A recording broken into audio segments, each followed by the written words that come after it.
The Newsday continues here on One News Now. I'm Diego Castro. President Bongbong Marcos calls on Filipinos to assert their liberty in his message commemorating the country's 125th Independence Day. The president reflected upon the national flag and march as a confirmation of the strife and sacrifices of those who fought for the country's independence.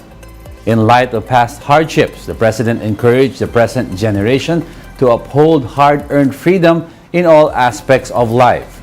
The president is currently leading the Independence Day rites at Rizal Park this morning, kicking off the activities with a wreath-laying ceremony. A parade will also be held at the Quirino Grandstand in commemoration of the country's independence. The commemoration of Independence Day was also held in Malolos, Bulacan. Banners of red, white, and blue were hung below a row of Filipino flags at Barasoain Church. Wreaths have also been placed at the monument of Emilio Aguinaldo near the church. Spotted in attendance were Chief Justice Alexander Gesmundo and Bulacan Governor Daniel Fernando. Despite gloomy weather, a stage has also been set up for a program to commemorate the country's independence, while police officers were deployed in the area. In other news, Meralco has apologized for the recent power interruption at the NAIA Terminal 3, which was caused by personnel of its subsidiary MServe. In a statement, Meralco spokesperson Joe Zaldariaga assures the public that measures are being undertaken to prevent it from happening again. Last Friday, an MServe personnel accidentally left grounding conductors attached to an electrical equipment during a testing activity. The activity is part of the technical audit aimed at improving NAIA 3's electrical system following the outages on Labor Day and New Year's Day. Meralco said the affected facilities at the airport were immediately isolated and that power was fully restored in less than an hour. Still, lawmakers weren't happy, including Bulacan Representative Tina Pancho, who called for the resignation of all officials at the NAIA. From the top hanggang sa ibaba, wala tayong dapat iwanan na nakaupo ngayon, ma'am. Kasi 3 times in a year, that is too much na, ma'am, na ginagawa nilang kahiya-hiya ang Pilipinas, ma'am. We'll be back with more stories after the break. Keep it here on One News.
You're still watching One News Now. I'm Diego Castro.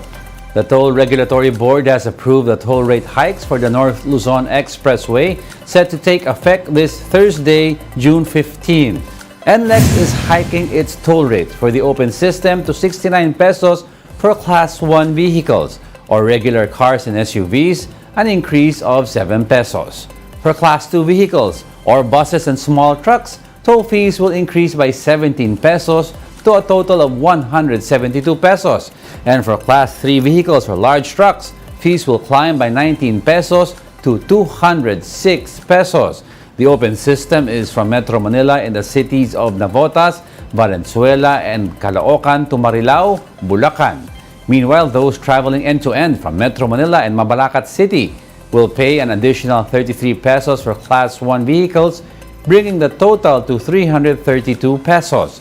Class 2 vehicles will see an 81 peso increase when traveling end-to-end on the NLEX, while rates for Class 3 vehicles will climb by 98 pesos. Aside from these, the TRB also approved a 36 centavo increase per kilometer for the closed system, which covers the portion between Bukawe, Bulacan, and Santa Ines, Mabalacat City, Pampanga, including Subic to Tipo.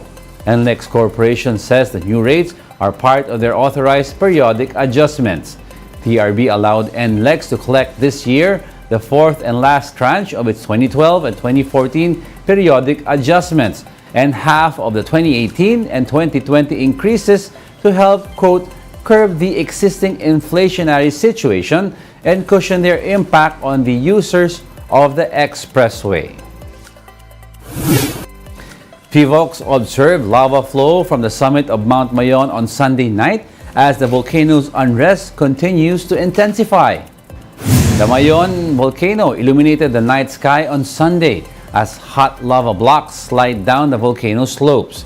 PHIVOLCS reports that at least one volcanic earthquake and 177 rockfall events were recorded on Sunday.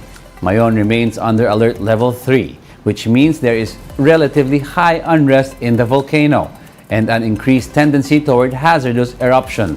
Aside from lava flows and fountaining, PHIVOLCS warns of other hazards, including rockfalls or landslides, moderate-sized explosions, and lahar during heavy and prolonged rains. Entry into the 6-kilometer permanent danger zone is prohibited, as well as the flying of any aircraft close to the volcano. While the Mayon volcano is expected to continue exhibiting heightened activity, a leading volcanologist says the likelihood of a violent eruption similar to that of Mount Pinatubos in 1991 is minimal. Paul Alanis of the PHIVOLCS Mayon Volcano Observatory says the current activity observed from the volcano, including the glow from its crater, does not even warrant raising the alert level from 3 to 4. Alanis notes that based on its history, eruption of Mayon volcano is more frequent compared to Mount Pinatubo in Zambales. The perfect cone of Mayon is attributed to its frequent eruptions, but Alanis noted that none of these eruptions were ever violent. Still, thousands of residents near Mayon have been evacuated by authorities amid the volcano's unrest. Office of Civil Defense Assistant Secretary and spokesperson Rafi Alejandro said they are aiming to evacuate up to 10,000 families or 40,000 people living within the volcano's 6-kilometer danger zone. As of last night, the Albay local government reports that around 3,600 families or over 12,700 people have already been evacuated to safer areas. Alejandro assured the public of enough food packs, but there might be a need for more evacuation centers. We are anticipating escalation of alert level, so meaning more families will be evacuated. We are trying to address that. We are doing that already. There is forward planning as far as the emergency is concerned. While Health Chief Ted Herbosa said they are monitoring illnesses associated to the volcanic activity, the agency has already raised Code Blue Alert to get all health facilities ready to respond for patients. He advised residents and tourists to wear N95 face masks to avoid exposure to sulfur dioxide. yung emissions niyan, may sulfur and sulfur dioxide, so kumakabit sa hemoglobin yan, nakaka-poison ng dugo. Tapos yung dust naman and ash can stick sa lungs natin. Kailangan well protected, naka-N95 at ma-protect ang ating lungs. And better, wag na lumayo na lang at wag na lang manood sa malapit na areas. For its part, the Social Welfare Department delivers more food packs to evacuees affected by the volcano's unrest. The DSWD said these will be distributed in the towns of Camalig, Malilipot, Ginumbatan, Daraga, and Tabaco. The agency said this will cover 15 days worth of food requirements in the said municipalities. Aside from food, hygiene and sleeping kits have also been distributed to families inside evacuation centers. And those are the top stories of the hour. Join us again at 9:45 a.m. as we continue to monitor the day's biggest stories. I'm Diego Castro. We are One News. All sides, all the time.